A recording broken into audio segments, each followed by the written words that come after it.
अस्सलामुअलैकुम नाज़रीन, मैं हूं सलवा स्नैन और आप देख रहे हैं सूर्या न्यूज़ HD। आइए नजर डालते हैं आज की अहम खबरों पर।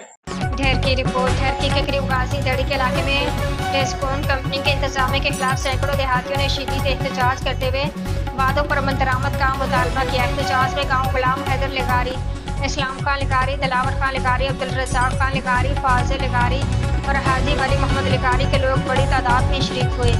इस मौके पर मुजाहिरीन का कहना था कि टेस्कोन कंपनी ने अपने project manager colonel Junaid Sheikh और उसके फ्रंट में जफर लिगारी के जरिए किए गए वादे पूरे नहीं किए। कंपनी ने 10 एकड़ जमीन पर 20 कैंप कायम करने का मुआहिदा किया था, लेकिन अब इससे दस्तबरदार हो गई है, जो इलाके के लोगों के साथ खुली नाइंसाफी है। एहतजाज करने वालों ने इल्ज़ाम आयद किया कि कंपनी मुकामी नौजवानों को रोजगार देने से भी इनकारी है।